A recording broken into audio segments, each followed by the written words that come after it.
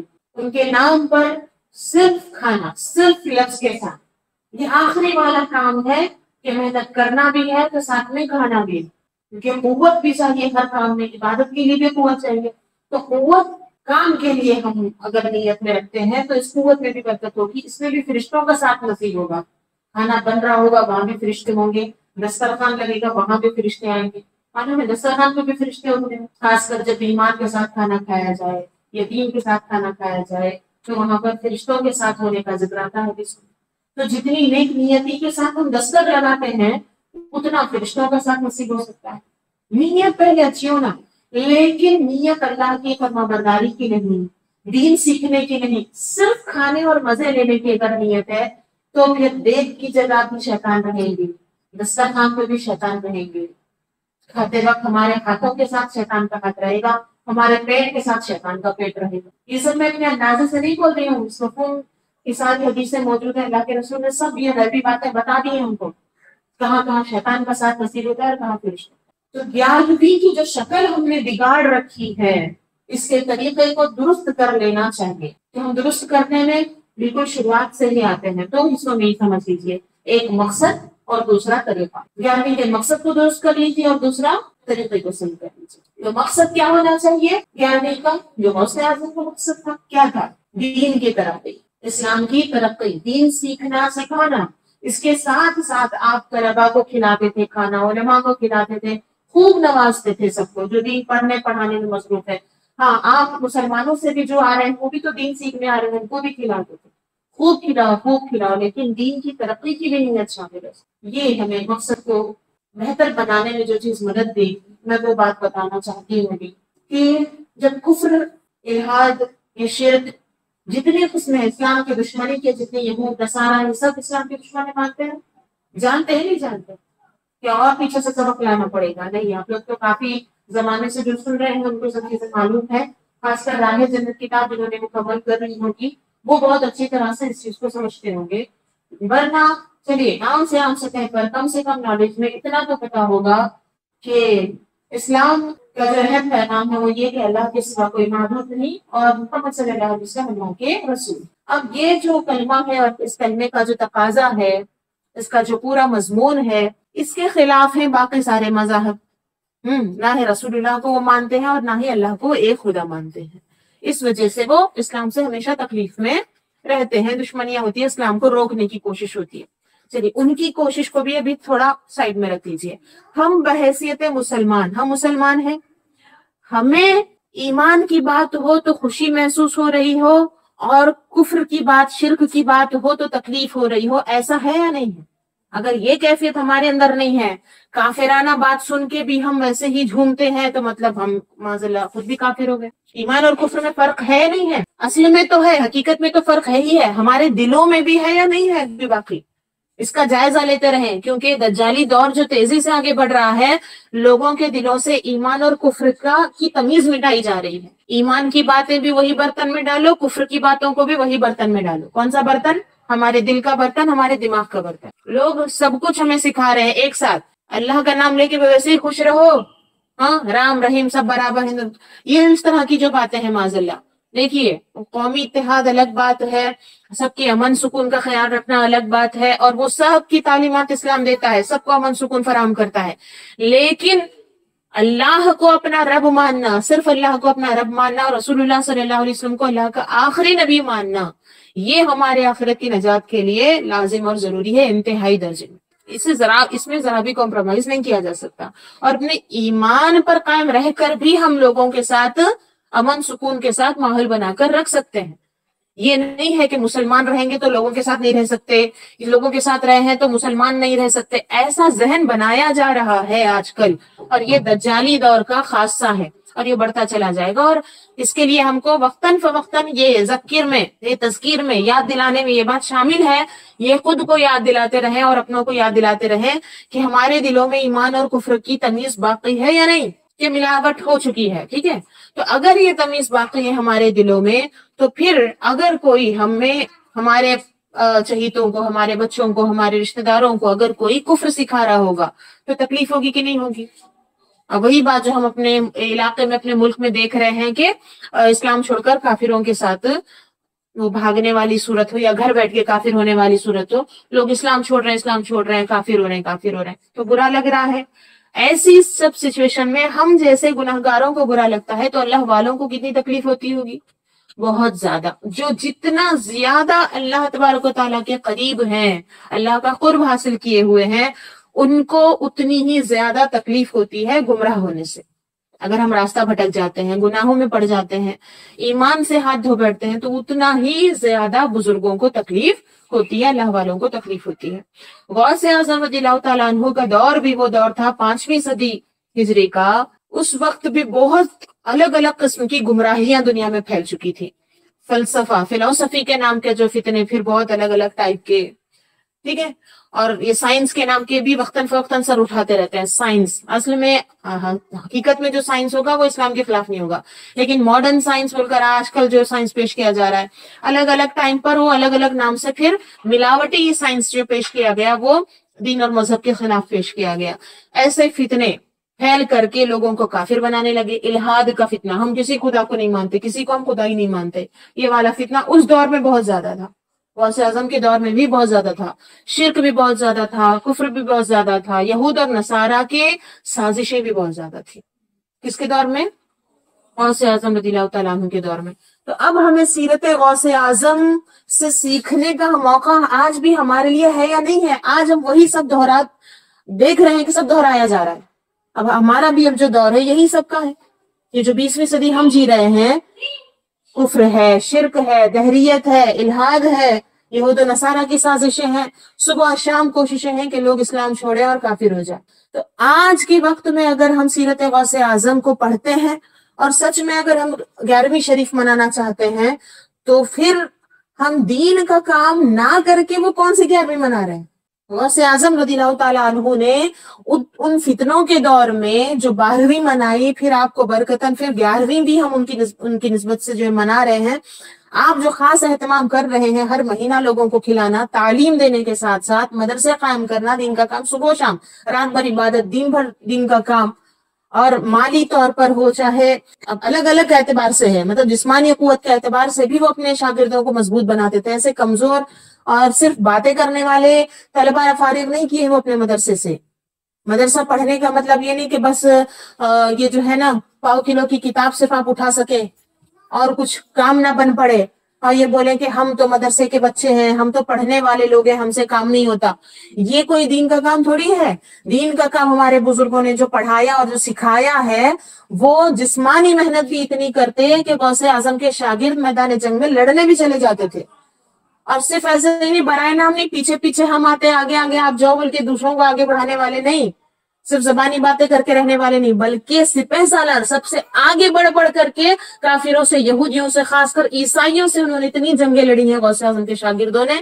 اور اس سے پہلے بھی آپ کو بتایا تھا، جو تحقیق سامنے آئی یہ کافی جو ہے عبرتناک ہے، ہمارے لیے سبق لینے والی ہے کہ سلطان صلاح الدین ایوبی رحمت اللہ تعالی علیہ بھی غوث اعظم کے شاگرد رہے، اور ان کے لشکر میں بہت سارے سینکڑوں شاگرد غوث اعظم کے مدرسے سے فارغ تھے، اور وہ جا کر کے جنگ لڑے، اور بیت المقدس بھی جو ہے اس جنگ کو بھی انہوں نے جیت لیا تھا. یہ بہت بڑی جنگ مانی جاتی ہے. اور اس کے علاوہ پھر کئی موقعوں پر انہوں نے اپنا جسمانی کردار بھی جو ہے، ہمتیں، کوششیں بھی، اس کردار کو بھی اپنا پیش کیا. آج کل کیا بنا کے بیٹھے ہیں؟ بالکل نازک، عورتوں سے نازک ہو کر کے بیٹھ گئے ہیں. کون؟ مدرسے میں پڑھنے والے. یہ کیا عجیب سسٹم فیشن بنا کے رکھے ہیں. یہ قطعاً نہ ہمارے بزرگوں کی تعلیمات میں سے، نہ اسلام کی تعلیمات میں سے ہے کہ ہماری زبان چلے تو ہاتھ پیر نہ چلے، اور ہاتھ پیر چل رہے ہوں گے تو کسی کو علم ہی نہ نصیب ہو. ایسا تھوڑی ہے. اسلام میں جو تعلیم دی گئی ہے، دونوں طرح سے مضبوط رہو آپ. عقل سے بھی مضبوط رہو، علم بھی خوب حاصل کرو، دل سے بھی مضبوط رہو اور ہاتھ پیر سے بھی مضبوط رہو، تب جا کر ہم عبادت ادا کر سکتے ہیں، اسلام کا حق ادا کر سکتے ہیں، اپنا حق ادا کر سکتے ہیں، اپنے لوگوں کا حق ادا کر سکتے ہیں۔ تو سب سے پہلے تو دماغی طور پر اتنے مفلوج ہو گئے، پیرالائز ہو گئے ہیں لوگ، سوچ ہی نہیں پا رہے ہیں۔ پہلی بات تو ہے نا، مفلوج ہونا کس کو کہتے ہیں؟ کام کرنا بند کر دے جو حصہ، اس کو پیرالائز کہتے ہیں نا۔ سب سے پہلے دیکھا جائے تو آج کل ہمارے عقلیں ہی مفلوج ہو گئی ہیں، سوچ ہی نہیں پا رہے ہیں۔ عقل ہمارا کام جو سوچنے کا کام کرنا چاہیے، سوچنے کا کام ہی بند کر دی ہے کہ کرنا کیا ہے، ہم کو سوچ ہی نہیں پاتی۔ سوچنے کے لیے ایسا بٹھاؤ بھی تو ایسا لگتا ہے کسی دیوانے کو بٹھا دیا گیا ہے۔ عقل سوچ ہی نہیں پا رہی ہے، آگے کچھ سنائی ہی نہیں دے رہا، اس کو ایسے جو ریئیکٹ کرتے ہیں۔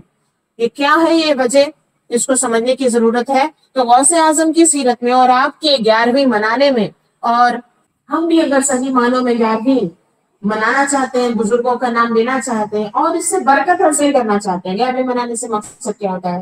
روحانی فیضان ملے ان کا، ہے نا، ان کی خوشی ملے، ایثار ثواب ان کو کیا جائے، ان کی دعاؤں میں ہم بھی شامل ہو جائیں۔ امتیوں کے حق میں انہوں نے جو دعائیں کی ہیں وہ امتی ہم بھی کہلائیں، ہمارے لیے بھی برکت پہنچ جائے جو انہوں نے اللہ سے مانگی ہے۔ یہ سب مقصد ہوتے ہیں نا۔ تو یہ سب مقصد جب تک ہمارے نیت اسلام دین کے بارے میں خالص نہیں ہوتی، نہ بزرگوں کی ہمیں دعا لگنے والی ہے، نہ ہمارے گھر میں برکت آنے والی ہے، نہ فرشتوں کا ساتھ نصیب ہونے والا ہے، نہ کسی اللہ والے کا ساتھ نصیب ہونے والا ہے۔ اللہ کی مدد تو بہت دور کی بات رہی، کسی کی بھی مدد نہیں ملے گی جب تک ہماری نیتیں صاف نہیں ہوگی۔ نیت میں کیا صفائی آنے کی ضرورت ہے؟ اسلام اور اپنے دین سے محبت ہو، اللہ کے حق سے محبت ہو، اللہ کا پیغام پہنچانا اپنی زندگی کا لازمی حصہ بنا لے۔ صرف کھانے پینے جمع نہیں ہوئے ہیں، دنیا میں نہیں آئے ہیں۔ اللہ نے قرآن میں فرمایا ہے کہ انسانوں اور جنوں کو میں نے اپنی عبادت کے لیے پیدا کیا، لیا عبدون، اس کی تفسیر لیا عارفون بھی ہے۔ امام مجاہد رحمۃ اللہ علیہ نے مجھے بتایا، میں نے میلاد کی پہلی محفل میں، شاید اس سے پہلے کی محفل میں بھی یہ بات تفصیل سے بتائی تھی حوالے کے ساتھ۔ تو اللہ کو پہچاننا، اس کے پیغام کو پہچاننا، یہ انسان کا مقصد ہوتا ہے۔ تو یہ نہ کر کے آپ چاہ رہے ہیں کہ گھر میں موٹی کمائی آئے اس لیے برکت ہے، سب بات برکت قوت وغیرہ چاہیے کیوں اگر اللہ کی عبادت نہیں کرنا، اللہ کی معرفت، اللہ کی پہچان حاصل نہیں کرنا، اس پہ ایمان مضبوط نہیں کرنا، رسول اللہ کا حق ادا نہیں کرنا، اسلام کا حق ادا نہیں کرنا، یہ سب چیزیں کرنی ہی نہیں ہے، اسلام کے تقاضے ہی پورے نہیں کرنے، تو پھر طاقت کس لیے چاہیے، قوت کس لیے چاہیے، پیسے کس لیے چاہیے، گھر میں برکت کس لیے چاہیے، کیا کرنے کے لیے یہ سب چاہیے؟ پھر یہ سب لے کے کیا کریں گے؟ پھر موٹے موٹے شیطان بنیں گے۔ ہاں، برکت آئے گھر میں، مطلب ایک تھیلا چاول ہے تو دعا کرو باجی 10 تھیلے کا بھی انتظام ہو جائے، مطلب پھر 10 تھیلے کھا کر کیا کریں گے؟ پھر ٹی وی دیکھیں گے، پھر من موجی کریں گے۔ پھر اسی لیے چاہیے برکت بھی چاہیے، کس لیے وہ تو طے کر لو۔ اسی لیے میں نے کہا کہ مانگنے کا بھی ڈر نہیں، ہم جو مانگ رہے ہیں وہ کس لیے مانگ رہے ہیں وہ بھی ہم کو نہیں پتا۔ نوکری لگ جائے، فلاں کی کمائی میں وہ ہو جائے، وہ بھی کس لیے؟ پھر پیسے زیادہ ہے، وہ زیادہ پیسے لے کے کیا کریں گے؟ پھر زیادہ آئس کریم چاکلیٹ کھائیں گے، پھر زیادہ سیر و تفریح کریں گے، پھر زیادہ قسم کے کپڑے پہنیں گے، پھر زیادہ قسم کے لوگوں کے سامنے نمائش کریں گے کہ میرا تو یہ، میرا تو وہ، اترائیں گے۔ یہ سب کے لیے مدد آپ کو شیطان کر سکتا ہے۔ لیکن دیکھیے ہماری آرزویں کتنی بے ڈنکی ہیں، کام شیطان کے کرنے کے لیے چاہیے کہاں سے؟ اناج، برکت، طاقت اللہ سے اور اللہ والوں سے مانگ رہے ہیں۔ کتنی بڑی بیوقوفی ہے، یہ ہو سکتا ہے کیا؟ ہم بیوقوفی میں مانگ رہے ہیں، لیکن اللہ تبارک و تعالیٰ دے گا نہیں ایسے۔ جو مانگ رہے ہیں، جس سے مانگ رہے ہیں، یہ سوچ کر مانگے کہ کس کام کے لیے مانگ رہے ہیں آپ، وہاں نیت جڑے گی، وہ ترتیب صحیح ہوگی، ہے نا، کمبینیشن صحیح ہونا چاہیے نا۔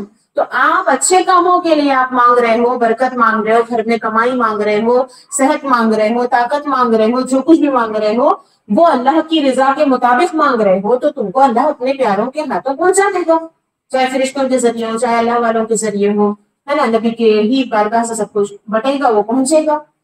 کیونکہ شیطانی کام دل میں سب چھپا کے کہاں اندر کہاں تک چھپائیں گے؟ آپ کو کیا لگتا ہے کہ ہم چھپا کے رکھیں گے اور اوپر سے ہم جا کر کے عالموں سے اور صاحبوں سے اور بولیں گے، اوپر نیک لوگوں سے ہم اوپر سے دکھاوا کر کے بولیں گے کہ گھر میں برکت کی دعا کرو، وہ بچی کو اس کی دعا کرو، اس کی دعا، مقصد تو ہم نہیں بتا رہے نا، وہ تو ہمارے دل میں چھپا ہوا ہے، تو یہ جا کے دعا کر دیں گے، وہ ہم کو مل جائے گا۔ اللہ تعالیٰ کو نہیں معلوم ہے کیا کہ یہ سب مانگ کر ہم کس میں خرچ کرنا چاہتے ہیں؟ دل میں چھپا کر کس سے چھپا سکتے ہیں؟ ہو سکتا ہے ہم آپ ایک دوسرے سے چھپا لیں، اور نیک لوگوں سے بھی نہیں چھپا سکتے۔ اتقوا فراست المومن، مومن کی فراست سے بچو، ڈرو، اللہ کے رسول نے فرمایا۔ مطلب کیا ہے؟ وہ گہری نظر سے دیکھتے ہیں، ان کی سمجھ جو ہوتی ہے، اوپر کی آنکھ اگر بند بھی ہوگی تو اندر کی آنکھوں سے جب وہ دیکھتے ہیں تو معمولوں کو سمجھ جاتے ہیں. آپ آواز بھی نہ نکالیں، الفاظ بھی نہ جمائیں، تب نیتوں کو بھی سمجھ جائیں گے، اور کیا لگتا ہے وہ پھر دعا کریں گے. تو کچھ نیکی کو ہی بندہ پہنچ جاتا ہے تو اللہ تعالیٰ اس کی فراست کو بڑھا دیتا ہے، اس کے فرقان کو بڑھا دیتا ہے، اس کی تمیز کو بڑھا دیتا ہے. اندر سے وہ وجدانی کیفیت، وہ قوت اللہ تعالیٰ اپنے نیک بندوں کو عطا کرتا ہے. تو وہ کسی قیمت پہ پھر شیطانی کاموں کے لیے آپ کے گھر میں برکت کی دعا، اور وہ برکت بھی نہیں کہلاتی اصل میں، وہ تمہارا پیسہ بڑھنے کی دعا، تمہاری ہیلتھ ٹھیک ہونے کی دعا وغیرہ کچھ کرنے والے نہیں ہیں. بات سمجھ میں آ رہی ہے؟ اگر ہم یہ سمجھتے ہیں کہ چھپا لے جائیں گے تو ایک انسان سے، ایک نیک انسان سے نہیں چھپ سکتا، تو اللہ سے کیا چھپائیں گے؟ کون سی کون سی جو ہے خفیہ کیا بنا کے رکھی ہے سورت، جس میں نیتوں کو چھپا کے رکھیں گے، ارادوں کو چھپا کے رکھیں گے، اور اوپر سے بولیں گے کہ ہمارے گھر میں یہ ہو جائے، ہمیں یہ مل جائے، ہمیں فلاں مل جائے. سوال یہی ہے کہ یہ سب آپ کو دیا جائے گا، پہلے آپ اپنا مقصد تو کلیئر کرو. اور یہ اب بعد میں کیا نہیں جائے گا، یہ سب کچھ پہلے ہی سب روایتوں میں موجود ہے، قرآن میں موجود ہے، حدیثوں میں موجود ہے. نیتیں اچھی ہوں گی، زندگی کے مقاصد اچھے ہوں گے، تو یہ مانگنے کی بھی ضرورت نہیں پڑے گی، بن مانگے سب کچھ دے دیا جائے گا.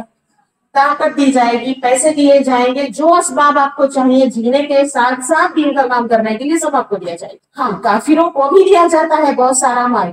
کیا ہم ویسا ہی مال چاہتے ہیں؟ ایک بار وہ بھی کلیئر کر لیجیے. مگر اتنا یاد رکھیے کہ اس کی دعائیں کوئی اللہ والے نہیں کریں گے. اللہ تبارک و تعالیٰ بھی جب وہ ایسا مال کافروں کو بھی جو دے رہا ہوگا، وہ عذاب کے دور پہ دے رہا ہوگا، برکت اس کو نام نہیں دیا جا سکتا. اس میں نہ چین سکون ہوتا ہے، نہ راحت ہوتی ہے، زندگی میں تھوڑا سا کشادہ پن نہیں محسوس ہوتا.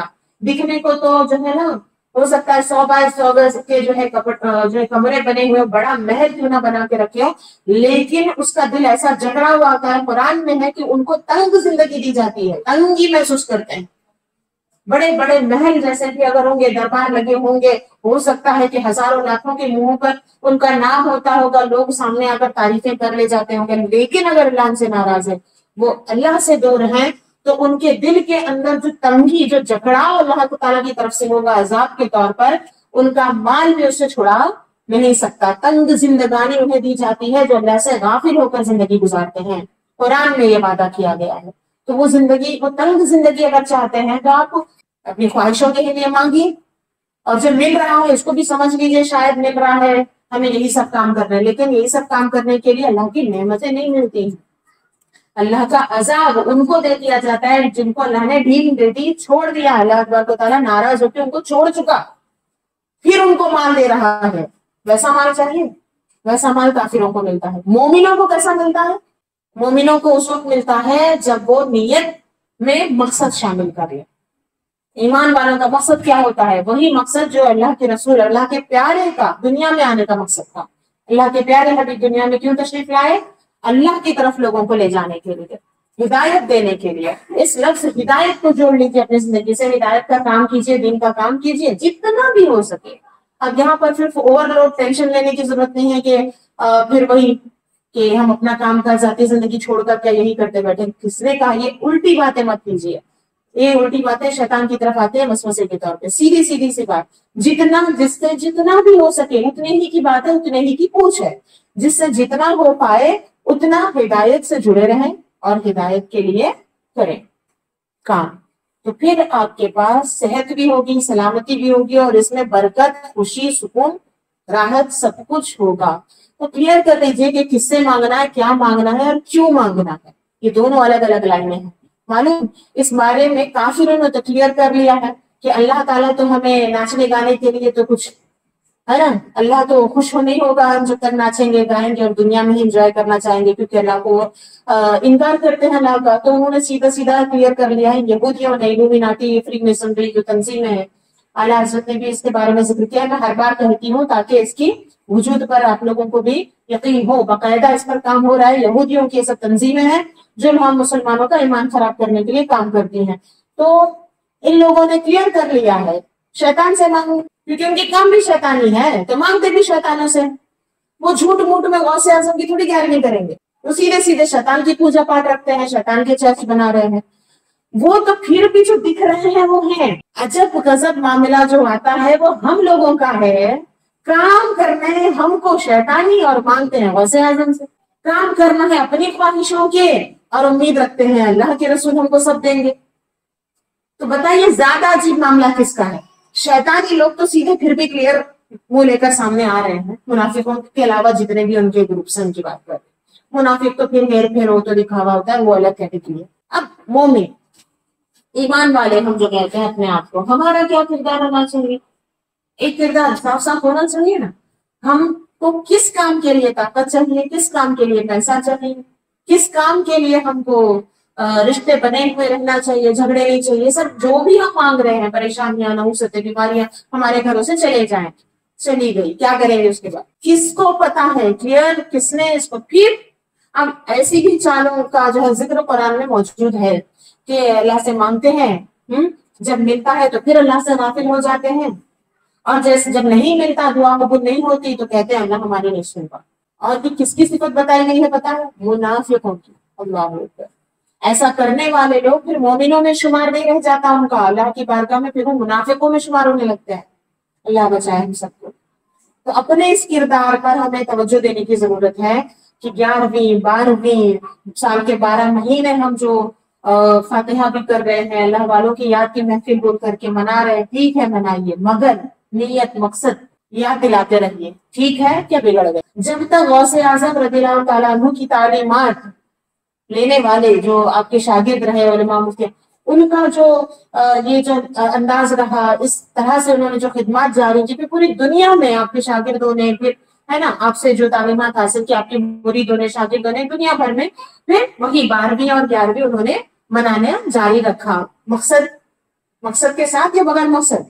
غوث اعظم جس طرح محفلیں قائم کرتے اور کھانا کھلاتے، ان کے شاگرد بھی یہ کام کرتے رہے، ان کے مریدین بھی یہ کام کرتے رہے دنیا بھر میں.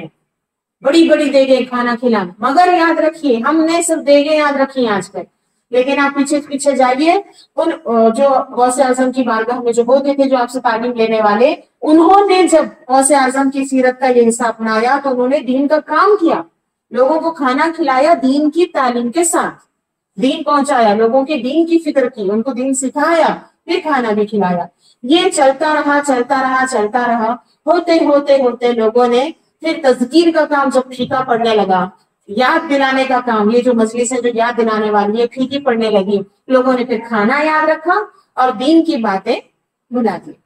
تو 11ویں شریف کی شکل بالکل ہی بگڑ چکی ہے آج کل. کھانا ہے تو دیکھو منانی ہے، ہوٹلیں تو گلی گلی قدم قدم پہ جو ہے، جاؤ کھاؤ اپنے حساب سے. غوث اعظم کے نام سے بھی کھائیں گے. سیدھے تو کھانے کو کمی نہیں ہے دنیا بھر میں، جو ہے ہوٹلوں کی اور جو ہے اس کی کمی نہیں رہ گئی. ایک سے کتنے اسٹار کو پہنچائے ابھی تک نہیں معلوم.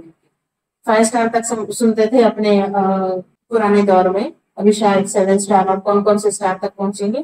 مر ہی جائیں گے. آسمانوں میں کب پہنچیں گے؟ جب ایمان والی روح لے کر جائیں گے. جب فرشتے آسمانوں کی طرف لے جائیں گے روح کو، کب؟ جب وہ ایمان والے ہوں گے. ورنہ تو یہ 7 اسٹار 10 اسٹار پتہ نہیں کتنے اسٹارز کے نام پہ پھر کھائیں گے. اور ایسے ہی اگر نفس کو موٹا کرتے چلے گئے اور روح کو کالا کرتے چلے گئے تو پھر عذاب کے فرشتے تو تحت الثری میں لے جانے والے. کھا رہے ہیں ستاروں کے نام پہ اور پہنچیں گے گڈھے میں. بڑا دھوکے والا یہ معاملہ ہوتا ہے، دنیا دھوکہ ہی دیتی ہے. ہاں آسمان پہ ستارے دے کے کھلا رہی ہے مگر پہنچا دے گی جہنم کے گڑھوں میں. تو ویسا تو کھانے والے کھا ہی رہے ہیں اللہ سے غافل ہو کے، ہے نا، اللہ سے غافل ہو کے غفلت کے نوالے سے تو پیٹ بھر رہے ہیں. دل جو ہے سخت ہو چکا ہے، دماغ موٹے ہو چکے ہیں. ایسوں کی کمی نہیں ہے، ان کی ہم بات بھی نہیں کر رہے ہیں. آج ہم بات کر رہے ہیں 11ویں کے نام پر کھانے والوں کی. تو کیا ہم مقصد کو بھول کر کے صرف کھانے کا اہتمام کریں گے؟ تو اس سے ہمیں حاصل کیا ہو رہا ہے؟ وہی یاد دلانے کے لیے آج آپ کو جمع کیا گیا، آج کی محفل ہے. حاصل کیا ہوگا؟ جو نیت ہوگی وہی ملے گا. انسان کے لیے وہی ہے جو اس کی نیت کرتا ہے اور جس کی وہ کوشش کرتا ہے نا. تو نیت کریں گے صرف پیٹ بھرنے کی اور اوپر رسم و رواج والے تعلقات مینٹین کرنے کی. 11ویں میں غریبوں کو کھلاؤ، یتیموں کو، یتیم کے ساتھ ہے نا بستر پہ جمع ہونا بھی میں نے بتایا کہ فرشتے شریک ہو جاتے ہیں. یتیم کی طرف دھیان نہیں، اصل غریبوں کا پتہ نہیں، اور آج کل جسے ملتے بھی بہت کم ہے. اور اللہ کی راہ میں جو نکلے ہوئے وہ اصل میں غریب ہیں آج کل. اصل غریب اب قیامت تک کے جو غریب رہنے والے ہیں نا، طوبیٰ للغرباء، وہ جن کو اللہ کے رسول نے خوشخبری سنائی ہے، وہ غریب جو دنیا والوں کے لیے اجنبی ہو جائیں گے، لوگ ان کو بھول جائیں گے. وہ کون ہے؟ وہ اللہ والے ہیں، وہ دین کا کام کرنے والے ہیں. ان غریبوں کو پکڑ کے کھلانے صحیح معنوں میں اگر 11ویں کرنی ہے. جو دین کی راہ میں پڑھنے کے لیے نکلے ہیں، پڑھانے کے لیے نکلے ہیں، علماء ہیں، شاگرد ہیں، سمجھ رہے ہیں، دین کا کام کسی طرح دین کے کام میں لگے ہوئے ہیں، تو جو ہدایت پر قائم جماعت کو ہمارے نبی نے کیا فرمایا؟ غربا، غریب لوگ کہا ہے۔ کس معنی میں غریب؟ لوگ ان سے انجان ہیں، لوگ ان سے نظر انداز کر کے ان کی طرف دیکھ ہی نہیں رہے، توجہ نہیں دے رہے، ان کی پرواہ نہیں لوگوں کو کس کی پرواہ ہے؟ سوسائٹی میں کون ہمیں باتیں واپس ریٹرن پہنچانے والا ہے، کس کے کمنٹس ہم کو لگنے والے ہیں، ہے نا؟ ہم آج ان کو کیا دکھائیں گے، اپنے کیا شو دکھائیں گے، تو وہ پلٹ کر کیا دکھانے والے ہیں۔ تو یہ تو سوسائٹی والوں کی بات ہو گئی، ان کی طرف توجہ ہوتی ہے۔ پھر میڈیا ہے، کہاں کہاں تک پھر نمائش کرنی ہے، ان کی پرواہ کرنی ہے۔ پھر بدلے میں ہم کو کون کیا کھلانے والا ہے، ان کی پرواہ ہے۔ آج ہم بچوں کو کھلائیں گے تو بچے واپس پھر بعد میں ہم کو کھلائیں گے، یہ والی نیت بدلے والی اچھی نہیں ہے۔ بچوں کو بس اللہ کی امانت کے لحاظ سے کھلاؤ، یہاں تک نیت اچھی ہے۔ بدلے کی نیت سے کھلاؤ گے تو زبردستی ٹھوسو گے، جتنا اللہ نے حکم دیا ہے اتنا کھلانے سے زیادہ کھلاؤ گے، پھر وہی اولاد باغی ہو کر کے پھر ماں باپ کو کھلانے جتنا بھی نہیں کھلائے گا۔ میں نے جو کہا کہ ٹھوسو گے، اس کا مطلب یہ ہے کہ جسمانی غذا جتنی دیتی ہے اتنی دو، روحانی غذا جو علم دینا ہے وہ دو اپنے بچوں کو، وہ نہیں، صرف کھانا ہی ٹھوسے جا رہے ہیں، تو یہ ہو جاتا ہے پھر بیلنس خراب۔ تو معاملہ یہ سب بتانے کا کیا ہے کہ توجہ کس کی طرف ہے لوگوں کی؟ کچھ اور ہی طرف ہے۔ اصل میں جو غربا ہیں، اصل میں جو اولیاء اللہ کے نام پہ جس کو ہم کھلائیں گے تو اولیاء اللہ کو بھی خوش ہوں گے، اللہ کے رسول خوش ہوں گے، اللہ خوش ہوگا، وہ کون سے لوگ ہیں؟ وہ لوگ ہیں جن کی طرف لوگ آج کل دیکھ بھی نہیں رہے۔ تو ہونا کیا چاہیے؟ دین کی راہ میں جو مصروف ہے ان کو 11ویں شریف۔ اب سیدھے الفاظ میں اگر میں آپ کو بتاؤں، اگر آپ ہدایت کو قبول کرنے والوں میں سے ہیں اور صاف لفظوں سے آپ سننا بھی چاہتے ہیں مجھ سے، تو سیدھی سی بات ہے، میلاد 11ویں دینی آپ ثواب کی نیت سے جو بھی کھانا کھلانے کی بات کرتے ہیں، اس میں سب سے پہلے اپنی جو ہے نا اس کھانے کی پلیٹ کو، میں بڑے بگونے ہی کی بات نہیں کر رہی ہوں، جتنے پلیٹس بھی آپ کھلا سکتے ہیں، پڑھنے والے، دینی تعلیم حاصل کرنے والے بچوں کو کھلاؤ۔ اور یہ بھی ایک طرح سے غوث اعظم رضی اللہ تعالیٰ عنہ کا جو ہے طریقہ، ان کی سنت ہے۔ آپ مدرسہ خود چلاتے ہیں، اور کئی مرتبہ تو مدرسے میں کھانا غوث اعظم رضی اللہ تعالیٰ عنہ کے گھر سے جاتا تھا، پڑھا رہے ہیں وہ الگ، پھر کھلاتے بھی تھے۔ تو نیکی کی نیت سے آپ، ہاں بس دنیا داری کے حساب سے کھا رہے ہیں، مستی کرنا ہے، وہ کسی کے ساتھ بھی کھاؤ، کسی کو کھلاؤ، اس پہ بات نہیں ہو رہی ہے۔ ہم مومن مسلمان اگر یہ بات کر رہے ہیں کہ ہم کسی کو کھلائیں گے تو ہم اس سے ثواب حاصل کریں گے، پھر اس ثواب کو ہم ایصال کریں گے بزرگوں تک، پھر اس سے بزرگوں کی ہم خوشی چاہیں گے، ایصال ثواب کر کے، ہے نا، نیاز کریں گے، غوث اعظم کی 11ویں منائیں گے، اسی طرح اور بھی بزرگوں کی نیاز کریں گے۔ محرم جو گزرا اس میں بھی ہم نیاز کی بات کی، اور بھی آئے گا، رجب شریف آئے گی، ہے نا، خواجہ کی چھٹی کریں گے، اس میں نیاز کریں۔ نیاز ثواب کی نیت سے جب آپ کھلا رہے ہیں تو پھر سب سے اول حق جو بنتا ہے اپنے شہر، اپنے علاقے میں جو صحیح العقیدہ سنی ادارے ہیں، جو جہاں صحیح تعلیم ہوتی ہے، صحیح عقیدوں کی بات کر رہی ہوں، صحیح عقیدے سکھائے جاتے ہیں، تبھی وہ رشتہ بنے گا، نسبت بنے گی، ورنہ تو جہاں عقیدے ہی خراب ہیں پھر ان کا تو کچھ بھی نہیں، وہ گھڑ میں کا کچرا کھانے کے بھی قابل نہیں۔ روک دیا جائے ان سے، ان کو احساس دیا جائے کہ غلط تعلیم حاصل کر رہے ہیں۔ اور یہ بہت آپ کو لگا ہوگا سخت جملہ میں بول رہی ہوں، جب ایمان ہی خراب کیا جائے تو اوپری خوراک کے بارے میں آپ کو برا لگ رہا ہے؟ رسول اللہ کے بارے میں عقیدہ ہی خراب جس کو سکھایا جا رہا ہے، روزانہ روحانی غذا خراب دی جا رہی ہے، تو میں نے گھڑ کے کچرے کی بات کی، تو وہ کچرا زیادہ برا ہے یا کفر زیادہ برا ہے؟ بھائی سمجھ میں آ رہی بات؟ تو کفر جب برا ہے، وہ روزانہ کھلایا جا رہا ہے، تو ان کو پھر تو قوت طاقت دیں گے کیا؟ پھر کھانا بھیجیں گے ان کو؟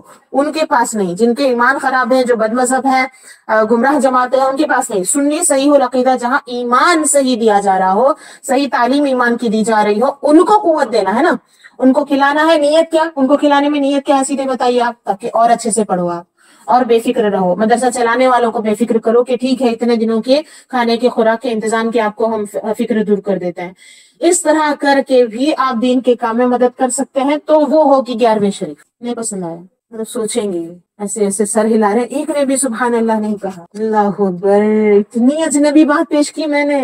چلے، میں نے جو کہا مجھے بڑی راحت ملی غوث اعظم کی سیرت پڑھتے وقت، وہ والی بات کی طرف میں آتی ہوں کہ غوث اعظم رضی اللہ تعالیٰ عنہ کے دور میں ہر طرح کے فتنے بڑھ چکے تھے۔ اس دور میں غوث اعظم رضی اللہ تعالیٰ عنہ کا جو علاقہ بغداد شریف تھا نا، بغداد شریف پھر فتنوں کا اڈا بن چکا تھا، ہر قسم کے فتنے وہاں پر سر اٹھا رہے تھے۔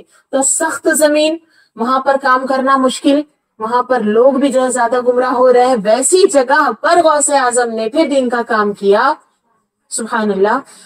تو وہ اللہ تبارک و تعالیٰ جس کو چن لیتا ہے، جس کو پسند کرتا ہے، دین کے تعلق سے بھی ان کو مشکل کام دیتا ہے. سبحان اللہ. تو یہ جب سیرت میں غوث اعظم میں نے پڑھا تو مجھے اپنے اعتبار سے بھی ایک تسلی حاصل ہوئی کہ ہمارا جو شہر ہے گلبرگہ شریف، میں نے آل انڈیا تقریباً دورہ کیا ہے نارتھ سے ساؤتھ تک کے، تو ہر قسم کے فتنے اپنے شہر میں مل جاتے ہیں. یہاں قادیانی ہے، اہل حدیث، اہل قرآن، پھر نیا نیا کوئی نبی ایڈورٹائزمنٹ ہوتی ہے تو اس کے بھی ماننے والے بھی نکل جاتے ہیں. یہاں پر احمد عیسیٰ کے ماننے والے نکل گئے تھے، اپنے آپ کو صحابی بول رہے تھے معاذ اللہ، تو جھوٹے جھوٹے نبی کے دعوے داروں کے بھی ماننے والے ہو جاتے ہیں. مطلب پھر دیوبندی وہ تبلیغی وہ تو بارش کے مینڈکوں کی طرح وہ تو ابلے ہوئے ہیں، بہت سارے ہیں. ہر طرح کا فتنہ یہاں مل جاتا ہے. پھر صلح کلی جس کو تاج شریعہ نے زہر بتایا، ہر باطل فرقے سے بھدا، سب سے برا فرقہ، سب سے خطرناک زہر صلح کلی، جو ایمان اور کفر کی شناخت مٹانا چاہتا ہے. سب مل کے چلو، سب مل کے سب کو لے کے چلو، ایمان کا بھی فرق ہٹا دے. تو وہ بھی فتنے یہاں پہ بھر کر موجود ہیں. تو یہ جب حالات ہم اپنے شہر کے دیکھتے ہیں تو مجھے تھوڑا ہوتا تھا کہ کیسے کام کریں، کیسے کریں. اب سیرت غوث اعظم جب سے پڑھی تب سے ایک اور تسلی مجھے مل گئی ہے کہ غوث اعظم رضی اللہ تعالیٰ عنہ کا کردار یہ تھا. اس وقت بغداد شریف میں ہر طرح کے فتنے تھے، وہاں سے پھر آپ نے کام کیا تو پھر دنیا بھر میں کام پھیلا. سبحان اللہ. تو انشاءاللہ گلبرگہ شریف میں ہم بھی اپنی، اب بڑی بات نہیں، امید والی بات، وہی پلہ ہلکا سے ہی بھاری ہے بھروسہ تیرا. تو ہمارا پلہ تو ہلکا ہے، ہماری حیثیت تو کچھ بھی نہیں ہے، لیکن اللہ اور اس کے رسول پر بھروسہ کر کے ہم یہ نیت بنا سکتے ہیں، کم سے کم نیت کریں گے، پھر کوشش کریں گے کہ ہم اس سخت علاقے سے بھی کام کریں گے تو انشاءاللہ ملک بھر میں کام پھیلے گا. یہ پسند آیا ماشاءاللہ. انشاءاللہ تو بولے ساتھ دیں گے انشاءاللہ تعالی. تو سیرت غوث اعظم کے ساتھ اپنی 11ویوں کو منظم کیجیے، مقصد درست کیجیے. تو مقصد کیا ہے 11ویں شریف کا؟ دین کا کام. دین کے کام کے ساتھ آپ خود بھی کھائیے، ہیلتھ بنائیے، اور یہ نہیں کہ صرف جو ہے کچھ بغیرہ کھلا دیے یا پھر پھر وہ چیزیں ہوتے لوگوں نے 11ویں کی حقیقت مٹا کر کے کیا رکھا؟ بکرا کاٹو، گائے مت کاٹو، کھاؤ بھی مت. 11ویں کا مہینہ شروع ہو گیا تب سے بھی مت کھاؤ، وہ کمرے میں مت جاؤ. عجیب دماغ ہے تو کہیں نہ کہیں لگائیں گے نا. صحیح جگہ سے ہٹا دیے اور بیکار کے جو ہے 100 راستے پہ لگا دیے. ان سب کا کوئی مطلب نہیں ہے. حلال جو چیز ہے سب بنا سکتے ہیں 11ویں شریف میں، کھلا سکتے ہیں. جو کھلانا ہے، کاجو بادام کھلانا ہے کھلاؤ، مچھلی کھلانا ہے، مرغی کھلانا ہے، گائے بکرا جو کھلانا ہے کھلاؤ، اپنی اپنی استطاعت کے مطابق. نیت اور مقصد کے ساتھ میں بتا رہی ہوں. یہ سب کھانے کھلانے کا مقصد غفلت نہیں ہونا چاہیے، صرف کھانے کو انجوائے کرنا نہیں ہونا چاہیے. یہ ایسا نہیں کہ بس ایک دوسرے کا منہ دیکھیں اور جھوٹے رشتے بھی جو ہے جھوٹے طور پر نبھا رہے. مقصد پر آپ جب جڑو گے تو پھر رشتے بھی سچے بنیں گے. پھر ان 11ویوں میں بھی جو اچھی نیت سے آپ کر رہے ہیں ان میں پھر آپ رشتے داروں کے بلائیں گے تو پھر وہ رشتے بھی مضبوط ہوں گے. اور ہم اللہ رسول سے دور ہو جائیں گے تو کیا ہمارے رشتے قریب رہیں گے؟ ہے نا. آج کل 11ویں منانے کا اپنے علاقے میں نے کچھ اس طرح دیکھا کہ آپس سے رشتے نبھانے کے لیے تو ایک موقع رہتا ہے 11ویں میں بلا لیتے بول کے 11ویں کرتے ہیں. لیکن یہ بھی آپ اندازہ لگائیے اللہ اور اس کے رسول سے ہم رشتہ وفا نہیں کر رہے تو کیا ہمارے رشتے ہم سے وفا کریں گے؟ نہیں نا. تو یہ ہمارے رشتے بھی اسی وقت جڑیں گے جب ہم اللہ رسول سے جڑیں گے، اللہ والوں سے جڑیں. تو یہ مقصد درست کرنا ہر طرح سے ہمارے لیے فائدہ مند ہے. اب اس مقصد کے بعد طریقے پر آ جائیں تو وہی بات ہے کہ ہوتے لوگوں نے اپنی کچھ بھی رسم و رواج اپنے جو ہے ایڈ کر دی اپنے علاقے. بیٹھے 4 باتیں عورتوں نے کر دی تو یہ نہیں وہ کریں گے. پھر کیا وہ بکرا کاٹو، اس کا سر رکھو، پیر رکھو، اور کیا کرتے ہیں آپ لوگوں کو اور بہتر معلوم ہوگا. عجیب وہ سارے رسم و رواج کا 11ویں کی اصل سے کوئی تعلق نہیں ہے. اصل 11ویں شریف کیا ہے؟ میلاد ہے. اور میلاد کیا ہے؟ دین کا کام. سمجھ آئی بات؟ پورا کنیکشن بہت سمپل ملا کر کے میں بتا دی ہوں. اس کے بعد تو مجھے لگتا ہے ہم آرام سے کیلکولیٹ کر سکتے ہیں. ایک ساتھ آپ کو 11ویں 12ویں کرنے، محفل میلاد منانے، 11ویں شریف منانے اور لوگوں کو کھلانے، جلسہ منعقد کرنے. اگر آپ کے پاس بجٹ ایک ساتھ نہیں نکل رہا ہے تو غلہ بنا دیجیے، تھوڑا پیسہ کر کے جمع کیجیے. یہ تو میں نے اپنی والدہ سے سیکھا ہے. ہمارے بچپن سے ہم دیکھتے جمعہ کے دن بڑے اہتمام سے، خاص جمعہ کے اہتمام میں یہ شامل ہوتا تھا کہ پھر بڑے عزت احترام سے پاکیزگی خوشبو آتی رہتی تھی گھر میں. جمعہ میں خاص اہتمام جیسا ہوتا ہے ویسے معطر فضا میں. پھر کیا ہوتا تھا 2 غلے ہوتے تھے امی کے. اجمیر شریف جانے کا ایک غلہ اور 11ویں شریف کرنے کا ایک غلہ. تو جب اجمیر کا غلہ بھرے گا تو پھر گھر کے مرد حضرات جاتے اجمیر شریف حاضری دیتے، ولی کی بارگاہ میں اپنی عقیدت پیش کرتے، اس کے لیے اس کو یوز کیا جاتا. پھر 11ویں شریف کا غلہ ہوتا وہ تو سال میں ایک مرتبہ ضرور کھلتا تھا، جتنا نکلتا تھا اس میں فنڈ، پھر کچھ بچ جاتا تو پھر بیگ میں سے بھی نکال کے اتنے، اور گھر میں سب سے چھوٹی تو آزو بازو رہنے کا چانس ہمیشہ ملتا تھا. پورا دیکھتی تھی میں آخری پوری 11ویں ہونے تک امی کے آس پاس پورا طریقہ دیکھتی تھی، بہت سمپل سویٹ، بہت اچھے طریقے سے. تو کیوں ہم یہ نہیں کر سکتے ہیں؟ ہم نے بہانوں کا بس ایک بنا لیا ہے مزاج. نہیں، دین کا کام بولتے ہی نہیں کے بعد آگے کوئی بہانہ پھرو دو، کیونکہ بول کر آگے ایک دھاگا لگ کے بہانہ اس کے ساتھ کاٹ دیا جاتا ہے. نہیں، پہلے رہتا ہے ہمارے ارادوں میں. لیکن جو سچ میں کرنا چاہتے ہیں نا وہ بڑے اہتمام سے کرتے ہیں. یہ ان دنوں کی بات کر رہی ہوں جو بہت ہماری جو معاشی حالت تھی ہمارے گھر کی اس وقت بہت کفایت میں گھر چلتا تھا. اس میں سے بھی ہم جمعہ کے دن غلہ ڈالتے تھے دونوں اس میں، کبھی 5 کلو، اس وقت 2 روپے کی بھی نوٹ رہتی تھی، ہے نا. تو وہ نوٹ ہوتی تھی چھوٹی چھوٹی. بڑی بڑی نوٹ آج ہم جو دیکھ رہے ہیں، پھر بھی آج ہم زیادہ بڑی کرنسیز دیکھ رہے ہیں اور پھر بھی نکل جاتا ہے. آج روز بھی ہم وہ ڈال سکتے ہیں جو ہم ان دنوں میں جمعہ میں ایک مرتبہ ڈال پاتے تھے. تو اتنا بھی کر کے پھر باقاعدہ پوری عقیدت محبت کے ساتھ پھر جب علم سے وابستگی ہوئی، مجھے مدرسہ جانا نصیب ہوا، تعلیم جڑ گئی، تو پھر امی کی خوشی کی اور جو ہے وہ امی کی خوشی کا لیول بڑھ گیا. اب کھانے کے ساتھ باقاعدہ محفل ہوتی تھی، پورے رشتہ داروں کو پورے حق سے روکا جاتا تھا. کھانے کے بعد بیٹھنا ہے میری بچی کا بیان سننا، پورے حق سے امی پھر بولتے تھے، روکتے تھے، کبھی کھانے سے پہلے کبھی کھانے کے بعد. ایسا نہیں کہ پھر نہیں ماں آج تک خالی کھانا کھلا کے بھیجے، نہیں ہو سکتا. الحمدللہ میرے والدہ نے کبھی ایسا نہیں جانتے تھے، تب تک نہیں جانتے تھے. جب جان چکے ہیں کہ یہ مقصد بہت بڑا ہے، پہلے تو یہ، اس کے بعد کھاؤ پلاؤ، ہے نا. خود بھی پھر طاقت حاصل کرو، دوسروں کو بھی ایمانی طاقت بھی دو، پھر جسمانی طاقت بھی دو، پھر رشتے بھی نبھاؤ. یہ سب کچھ دین کی برکت کے ساتھ ہوگا. تو یہ سب ہم خواتین زیادہ بہتر طریقے سے کر سکتے ہیں. میں اپنی والدہ کا بھی مثال رکھ رہی ہوں، اس کو پریکٹیکل ہے یہ بتانے کے لیے، اور آپ سب بھی کر سکتے ہیں. آپ بھی بہترین ماں بن سکتے ہیں اپنے بچوں کے لیے ان چیزوں کو ممکن کر کے. یا پھر یہی رونے آپ گھر میں جو روتے رہو گے، مہنگائی بڑھ گئی ہے، کچھ بھی نہیں کر سکتے ماں، ہاں نہیں کر سکتی میں میلاد کی محفل، پیسے نہیں ہیں. آپ کے بچے بھی نہیں سیکھیں گے. آپ کیا چاہتے ہیں آپ کے بھی بچے آگے چل کر میری طرح میرے والدہ اتنے گریٹ تھے بول کر کے اچھی بات بتائیں کہ کوشش کرتی تھی میری امی ہر بہتر چیز کی، اس طرح آپ کی مثال دیں، یہ چاہتے ہیں؟ یا پھر ہم نہیں ہو سکتا ہم سے، یہی اگر ہم مثال دیں گے تو آگے چل کے بچے ہمارے کیا بولیں گے؟ بولنے لائق بھی نہیں بچیں گے، وہ کبھی دین کے بارے میں بات ہی نہیں کریں گے، الٹا یہی بولیں گے کہ ہمارے وہاں سے تو کچھ بھی نہیں ہوتا تھا، بات پہ تو نہیں ہوتا ہی بولتے تھے. یہی سیکھیں گے نا وہ، اور یہی دنیا کو بتائیں گے. خیر یہ سب تو میں نے نصیحت فارمولا کے ٹائپ پہ بتایا کہ اس ترکیب سے بھی، اس فارمولے سے بھی آپ ارینج کر سکتے ہو. برکت ضرور اس غلے میں آئے گی انشاءاللہ. ہم دیکھ نہیں رہے ہوں گے، لیکن حقیقت میں آپ کو کیا لگتا ہے برکت کا مطلب جو ہے؟ دونوں طرح سے برکت ہوتی ہے. ایک تو یہ کہ جتنی چیز رکھی گئی ہے اتنی ہی رہے اور وہ بہتوں کے استعمال میں آ جائے، اور دوسرے ٹائپ کی برکت ہوتی ہے جو چیز رکھی ہوئی تھی جتنی رکھی تھی اتنی ہی اس سے زیادہ ہو جائے، گنتی میں زیادہ ہو جائے، ناپ تول میں زیادہ ہو جائے. یہ بھی ہوتی ہے. معجزات میں نہیں دیکھا آپ نے، ہے نا؟ پیالے میں انگلیاں رکھ کر ہمارے نبی نے جب معجزہ دکھایا تو کیا ہوا؟ پیالے سے پار ہوا نہیں ہوا پانی، تو مقدار میں بڑھا کہ نہیں بڑھا؟ تو برکت دونوں طرح کی ہوتی، نظر آنے والی بھی ہوتی ہے، نظر نہیں آنے والی بھی ہوتی ہے. تو دونوں طرح کی برکتوں کی نیت کر کے ہم اگر اپنے ان سسٹم کو صحیح کر لیتے ہیں تو مقصد بھی درست، پھر طریقہ بھی درست. طریقے میں جو صحیح طریقہ ہے اس کے لیے بجٹ کا رونا مت روئیے. میں یہ بولنا چاہتی ہوں. آپ یہ سوچیں گے کہ کھانے کے تو پیسے ہیں، لیکن ہے نا کسی علم عالم کو بلائیں گے، ان کے آنے جانے کا خرچ، یا جو بھی لگتا ہوگا اچھے سے اچھا کرنے کی کوشش کیجیے. میں آپ کو کنجوس نہیں بناؤں گی، اس حق سے میں آپ کو سکھانا چاہتی ہوں. اور یہ ارادہ بھی میں نے اسی میلاد میں ہی کیا ہے.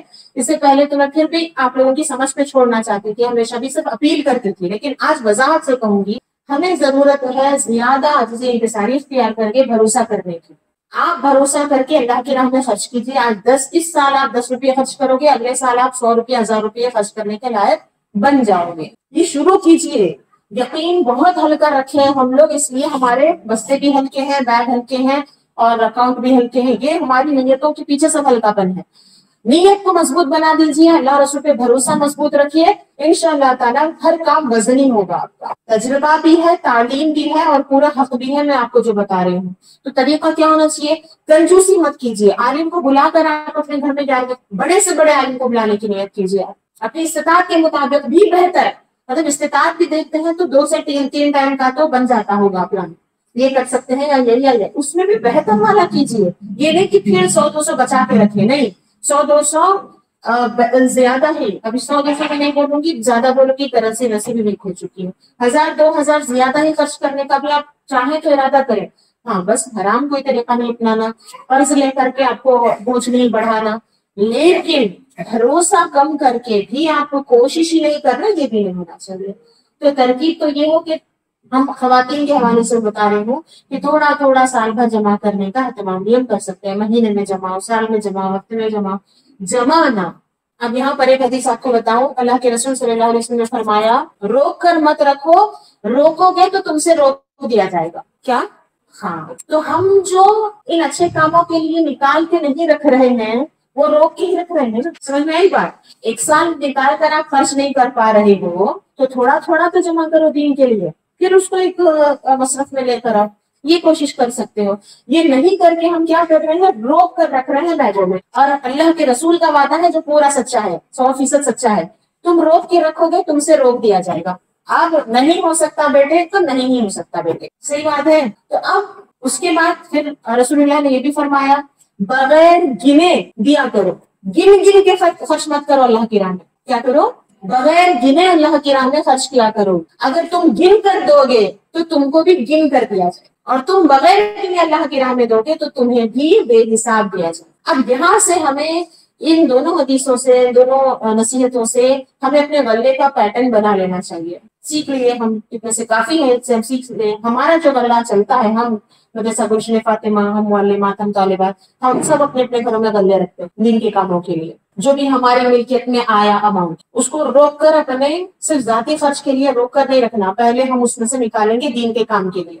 دین کے کام کے لیے جب وہ آگے بڑھے گا کی نا رقم، باقی بچے ہوئے میں بھی برکت ہوگی، اس سے ہمارے پرسنل کام بھی بڑے آسانی سے ہو جاتے ہیں. اور وہ میں روک کر رکھوں گی اپنے بیگ میں، سیلری میری اتنی، پیسہ مجھے اتنا ملا خرچ کرنے کے لیے، میرے پاس اتنے پیسے آئے اور وہ میں نے میرے ہی خرچ کے لیے روک کے رکھ دیے. تو اب مجھے جو دے رہے ہیں اللہ تعالیٰ، مجھے جن کے ذریعے پہنچا رہا ہے وہاں بھی روک دیا جائے. تو رکاوٹ کہاں بن رہی ہے؟ دین کے کام کے لیے آپ اپنے بیگوں میں سے نکال کر اس کو خرچ کرو. ڈائریکٹ پہنچا سکتے ہو ڈائریکٹ پہنچا دو. اگر ڈائریکٹ پہنچانے میں آپ کو وہ اماؤنٹ چھوٹا لگ رہا ہے تو غلے میں تو کم سے کم سائڈ میں کر دو. یہ ہے وہ جو اٹکا ہوا کچھ ہوتا ہے نا، پائپ میں کچھ اٹک گیا تو جسے صاف کرتے ہیں تو کام آگے بڑھ جاتا ہے نا، ویسا کریں گے. آج سے ضروری ہے، ایک تو میں مال کے حساب سے سکھا رہی ہوں، اور دوسرا طریقہ اور میں سکھانے والی ہوں کیسے ہم کو 11ویں شریف منانا ہے، یا اور اپنی نیازیں اور جو میں نفی پہ کام کرنا طریقہ. دوسرا اور طریقہ سکھاؤں گی. پہلے تو مال کا سمجھ لیجیے کلیئرلی، یہ چیزیں یاد رہیں گی اور سب میں نے ریفرنس سے بتایا. تو آگے بڑھا دو، کچرا ہٹا دو. اس کے بعد کیا ہوگا؟ آپ کا کام آسانی سے ہونے لگ جائے گا انشاءاللہ تعالیٰ. دونوں طریقے اس میں کیا بتا رہی ہوں، استطاعت ہے، آپ جو نکال رہے ہیں وہ فوراً کسی کی مدد میں آ سکتا ہے دین کے کام میں تو فوراً پہنچا دو، ادارے میں پہنچاؤ، دین کے کام میں پہنچاؤ. ایک ساتھ آپ کو لگ رہا ہے کہ میں نہیں نکال سکتی، 10 روپے کیا دوں، اچھا نہیں لگتا، جبکہ ہم کو وہ بھی اچھا لگتا ہے. میرے اکاؤنٹ میں مدرسے کے لیے 10-10 روپے بھی آتے ہیں، پتا ہے آپ کو. مطلب غلہ انہوں نے اپنے گھر میں الگ نہیں بنایا، انہوں نے کہا باجی آپ کا اکاؤنٹ ہی میرا غلہ ہے، تو میرے غلے میں وہ جمع کرتے ہیں، پھر میں وہ نکال کر مدرسے میں بھیجتی ہوں. ایسے کئی خواتین ہیں جنہوں نے میرے اکاؤنٹ کو غلہ بنا رکھا ہے. 10 روپے 20 روپے بھی ان کے آتے رہتے ہیں، پھر میں مہینے میں ایک مرتبہ پورا اکاؤنٹ کر کے نکال کے مدرسے میں ڈال دیتی ہوں. بہرحال مطلب کیا ہے، اچھا نہیں لگنا کی بات سہولت کے اعتبار سے بول رہے ہوں. سہولت جیسے ویسے کی برکت ہوگی، کام بھی ہوگا اور مال بھی بڑھے گا، اسباب بھی بڑھیں گے. اور انشاءاللہ تبارک و تعالیٰ مقصد کے ساتھ جب ہوگا تو روحانی سکون اور وسعت جو اندر سے ہوگی وہ تو بے مثال ہوگی، اس کو تو لفظوں میں بیان نہیں کیا جا سکتا. وہ خوشی، سکون، اطمینان وہ الگ ہوتا ہے. جیسے گھر میں جو 4 بچے ہوں، روز آنا وہ 5-10 روپے اسنیکس میں ختم کر دیتے ہیں، تو مہینے کے آخر میں اگر حساب کریں تو کیا ہوتا ہے؟ خوشی ہوتی ہے، ذرا چڑچڑ ہو جاتی ہے، تھوڑی چڑچڑ ہو جاتی ہے، کیونکہ صحت مند بھی نہیں کھایا بچہ، کھانا اتنے کے اسنیکس کھا لیا، تو ایسے ویسی چیزیں کھا لیا، صحت بھی تیری اتنے کی خراب ہو گئی ہے نا، اور پیسے بھی اتنے خراب ہو گئے، تو دل تھوڑا چھوٹا چھوٹا ہی ہو جائے گا، موڈ خراب ہو جائے گا. یہی اگر آپ مہینے کے آخر میں دین کے لیے کتنا خرچ کریں، وہ اگر تھیلی کھول کے دیکھ لیا، غلہ کھول کے دیکھ لیے کہ دین کے کام کے لیے اتنے جمع ہوئے، تو برا لگے گا یا اچھا لگے گا؟ تو صحت بنے گی کہ خراب ہوگی؟ تو یہ بہت سارے فرق ہیں. فرق تو چیزوں کا تمیز فرق ہے نا. پہلے تمیز والا بول کر کے پہچان ہوتی تھی، تمیز والا لڑکا ہے، تمیز والی لڑکی. آج کل تو سننے میں ہی نہیں آ رہا ہے، کیونکہ تمیز ہی نہیں کر رہے ہیں کسی چیز میں. یہ سب چیزوں میں تمیز ہوتی ہے. تمیز مطلب فرق. 1000 روپیہ آپ کو لگا 4 بچے مہینے کے آخر میں دیکھے 1000 روپے بچوں کے اسنیکس میں خرچ ہو گئے، تو کیسا محسوس ہوا؟ اور اللہ کی راہ میں خرچ ہوئے تو کیسا محسوس ہوا؟ دونوں کے احساس میں فرق اور تمیز ہے کہ نہیں ہے؟ ان کو کہاں جانے دو گے؟ ان کا فرق باقی رکھو گے یا دین کو اڑا دو گے؟ بس صرف شیطان کے ہو کے رہ جانا ہے. شیطان تو یہی کوشش کر رہا ہے اچھائی اور برائی دونوں نہ رہے زندگی میں. جب تک اچھائی رہے گی ٹیلی کر کے دیکھتے رہیں گے، تمیز کریں گے. اس لیے وہ اچھائی کو اڑانے کی بات کر رہا ہے، صرف برائی ہی برائی رکھو. اب آپ کی مرضی. ہم یہ کہتے ہیں، اللہ والے یہ کہتے ہیں کہ شیطان کی برائیوں کو ہٹا دو، اچھی ہی اچھی چیزوں کو رکھو. کم سے کم دونوں چیزیں ہیں تو کم سے کم ٹیلی کر کے صحیح راستے کو ہم اختیار تو کر سکتے ہیں، اور تو کر سکتے ہیں. اگر ہم اس سچویشن میں ہے کہ ٹیلی کر رہے ہیں تو وہ میں نے آپ کو بتایا کہ اس میں برکت کس طرح ہے، سکون کس طرح ہے، اس کا طریقہ کیا ہے. تو دوسری چیز جو سیکھنا ہے ہم کو ادب. منی مینجمنٹ کے بعد اب دوسری چیز کیا بتا رہی ہوں میں؟ ادب. عاجزی، انکساری اور ادب کی بے حد ضرورت ہے. پیسے خرچ کے معاملے میں تو پھر بھی میں نے جو آپ کو کہا وہ سمجھ لیں کہ 50% ٹھیک تھا طریقہ، 50% میں غلطیاں تھی. وہ میں نے کچھ آپ کو آئیڈیاز دیے، کچھ سکھایا. لیکن ادب تمیز کے لحاظ سے اور زیادہ ضرورت ہے، اور زیادہ معاملات خراب ہے ہمارے. مطلب کیا؟ اس میں یہ طریقہ ہو رہا ہے، کچھ ہم دین کا کام کرتے ہیں نا، بڑا جتا جتا کے دکھا دکھا کے کرتے ہیں. کچھ تجربوں سے بھی سیکھ رہی ہوں اور پہلے سے بھی مجھے معلوم ہے، کلیئر مجھے سمجھ میں آیا کہ میرے بولے بغیر چارہ نہیں ہے. تو میں بولنا شروع کر رہی ہوں آپ کی بات سے، ٹھیک ہے؟ اس سے پہلے تک میں یہ باتیں واضح نہیں بولتی تھی، ابھی میں بولنا شروع کر رہی ہوں. کیوں؟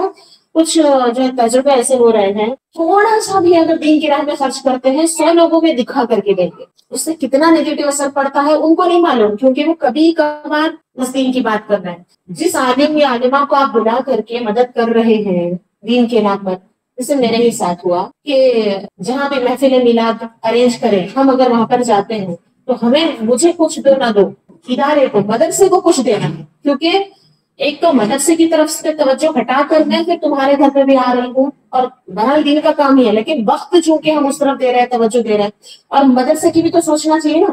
مدرسے کی ضروریات پورا کرنا بھی میرا کام ہے، میں نے ذمہ داری لی ہے، ٹھیک ہے؟ تو اگر اتنا وقت میں مدرسے کی طرف دیتی تو مدرسے کے انتظامات میں کام کرتی. میں اتنے دن اتنی توجہ میں اگر کسی اور کام پہ لگا رہی ہوں تو مدرسے کو اس کا فنڈ ملنا چاہیے نا. تو اس لیے ہم نے کیا قانون رکھا؟ یہ رکھا کہ کم سے کم 1200 روپیہ نذرانہ تو مدرسے کو دے دو، تاکہ مدرسے کے بھی انتظامات ہوتے رہے اپنی طرف، وہ کام جاری رہے. ورنہ میں جلسے کرتے چلے جاؤں گی، محفلیں کرتے چلے جاؤں گی، مدرسے کی ضرورتیں رکھ جائیں گی تو کیسے ہوگا؟ پھر بات سمجھ میں آئی؟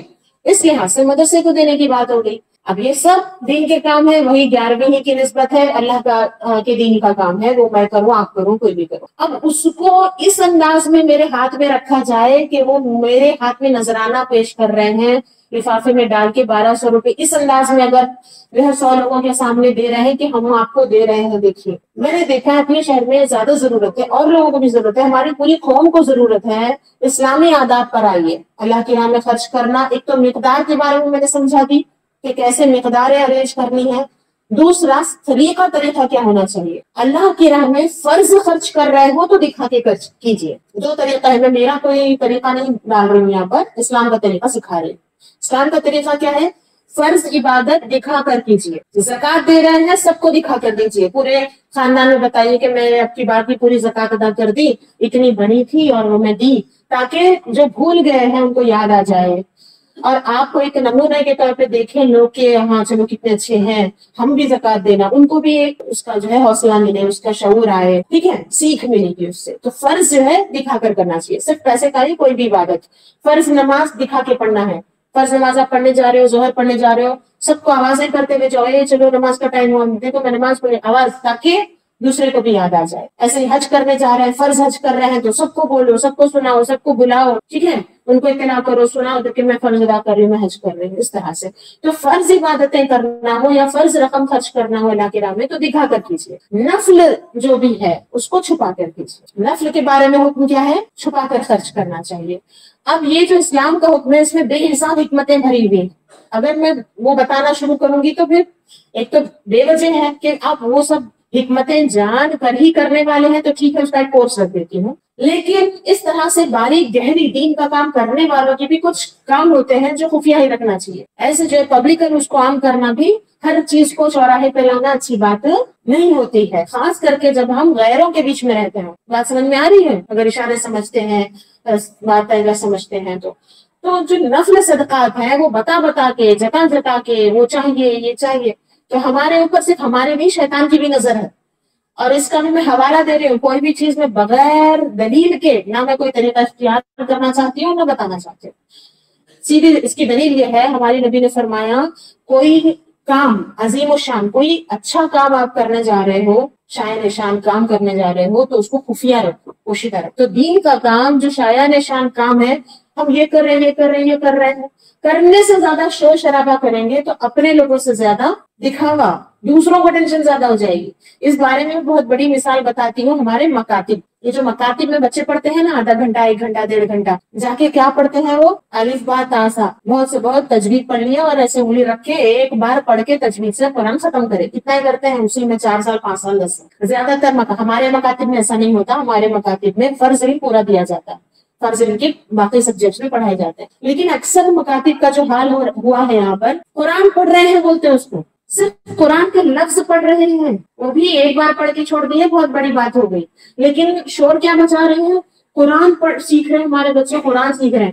اب غیر مسلم کیا سمجھ رہے ہیں معلوم، مسلمانوں کے چھوٹے چھوٹے بچے پورا قرآن پڑھ لیتے تو کیسے ہیں یہ لوگ. مطلب وہ اتنی ٹینشن میں آ جاتے ہیں کہ بچہ قرآن پڑھا ہوا ہے ان کا، تو بچے کو میدان جنگ میں لڑنا معلوم، بچے کو جو ہے زکات معلوم، بچے کو عبادات معلوم، ایسے سمجھتے ہیں لوگ. کتنی خطرناک بات ہے، آپ کو اندازہ ہو رہا ہے. شور شرابہ زیادہ ہے، اندر سے کھوکھلا پن. میں سخت اس کے خلاف ہوں. یہ جو مکاتب کو مدرسہ بولا جاتا، مکاتب کتاب رکھنے کی جگہ کو مکتبہ بولتے ہیں. یہ مکتبہ کتاب پڑھائی جا رہی ہے وہ مکتبہ ہے، ٹھیک ہے. مدرسہ جہاں پہ درس دے رہے ہیں وہاں پہ امید عوام کی کیا ہوتی ہے، جتنا پڑھنا ہے وہ سب پڑھا رہے ہوں گے، اس کو مدرسہ بولتے ہیں. لیکن کیا پڑھاتے ہیں وہاں پر، صرف تجوید سے قرآن ایک بار ایسے پڑھ کے گزر جاؤ، بہت سے بہت. پھر کیا ہوگا، 40 دعائیں 40 حدیثیں رٹائی جاتی ہیں، اس کا مضمون مفہوم بھی نہیں پتا ہوتا اور اس کو ریلیٹ بھی نہیں کر پاتے اصل زندگی سے بچے، ہے نا. تو جیسے ہم دنیاوی ایجوکیشن سسٹم کے بارے میں بولتے ہیں کہ ایجوکیشن سسٹم سب بیکار ہے، جو پڑھایا جاتا ہے وہ اصل زندگی میں کام نہیں آتا، اصل زندگی میں جو کام آتا ہے وہ پڑھایا نہیں جاتا، ویسے ہی کچھ حالت ہمارے بھی مکاتب مدارس کی ہوئی. اب اس میں برائی کیا ہے، شور شرابہ، مطلب ایڈورٹائز کچھ الگ ٹائپ کا ہو رہا ہے اور اصل چیز کچھ اور ہی ہو گئی ہے، تو اس میں نقصان ہوتا ہے. تو یہاں پر ہمارے نبی نے جو فرمایا، ایک نصیحت یہ ساری غلطیوں کو صحیح کر سکتی ہے. کیا فرمایا ہمارے نبی نے، کہ یہ جو کام ہے، یہ جو اہم کام ہوتے ہیں، جو فرائض ہیں، جو اہم کام ہے، ان کو خفیہ رکھ کے کرو، بس زیادہ شور شرابے کی ضرورت نہیں، جیسا کرنا ہے ویسا کرو آپ بس. تو یہ اسی سے پھر وہ بھی حکم ہے کہ نفل جو آپ پھر کوششیں کر رہے ہو، مزید جو دین کی راہ میں خرچ کر رہے ہو، دکھا کے خرچ کرنے کی ضرورت نہیں ہے. اچھا، یہ بات ہمیں اپنے گھروں کے بارے میں معلوم ہے. ہاں، اسلام دین کے بارے میں جو ہم گڑبڑ کرتے ہیں وہ ساری چیزیں گھر کے بارے میں بہت اچھی طرح پرفیکٹلی ہم کو سمجھ آتی. جیسے مثال کے طور پہ آپ کے گھر میں کتنا راشن آ رہا ہے، اپنے محلے میں سب کو بتا کر لاتے ہیں کیا، بتائیے نا. ہاں، مہینہ آپ کے گھر میں کتنا راشن آتا ہے سب محلے کو معلوم ہو، محلہ چھوڑیے رشتے داروں کو سب کو معلوم ہوتا ہے کیا، آپ کتنا گھی، کتنے کاجو بادام، کتنے کون سے کتنے روپے کے چاول کھاتے ہیں، معلوم ہے، بتانا چاہتے ہیں آپ لوگ. کیوں، جو اہم کام ہے وہ بس کر لو، آپ جو ضرورت ہے ضرورت کو پورا کرو، اس کو اتنا ہی خفیہ ہی رکھو، نظر مت لگنے دو، ہے نا. اب یہاں پہ سب سمجھداری آ جاتی ہے، ارے نہیں باجی بتائے تو نظر لگ جاتی، پھر وہ ہوتا پھر یہ ہوتا، وہ جو ہوتا آپ گھر کے لیے سمجھ رہے ہیں وہ سب دین کے لیے بھی سمجھ رہے ہیں. تو دین میں 10 روپے خرچ کر کے اتنا ڈنڈورا بچاتے ہیں، اللہ کو اتنا چلر دیتے ہیں مسجدوں میں مدرسوں میں کہ گننے کے لیے بیچارے 10 لوگوں کو بٹھانا پڑتا ہے. پھر اس کی فوٹو لے کر کے کافر جو ہے اتنی شور مچاتے ہیں، کتنا سارا ہے. اب یہی گھر کے لیے جب بینک سے نکال کر لاتے ہیں تو بڑے بڑے نوٹ نا، چھوٹے نوٹ مت دو، تاکہ وہ روپیے کم ہے ایسے نظر آئے. کتنی ہوشیار. پھر اس کو بھی پھر اور پیپر کرنسی میں بھی نہیں رکھیں گے، پھر سونے میں بدل کے رکھو، چاندی میں بدل، دکھ کر نہیں آنا، ہمارے پاس جو ہے وہ دکھنا نہیں چاہیے. اور دین کے معاملے میں کام سے زیادہ نمائش، یہ سب کا تعلق اسلامی تعلیمات سے نہیں. اور یہ ہم دوست بھی نہیں بن رہے ہیں ایسا سب کر کے. نیاز کرنا اور بزرگوں کو راضی کرنا، اللہ رسول کو راضی کرنا تو دور کی بات ہو گئی، ہم ایسی چیپ حرکتیں کر کے اپنے ہی دین کو ہم نقصان پہنچا رہے ہیں. شایان شان کام کیجیے، شایان شان نیاز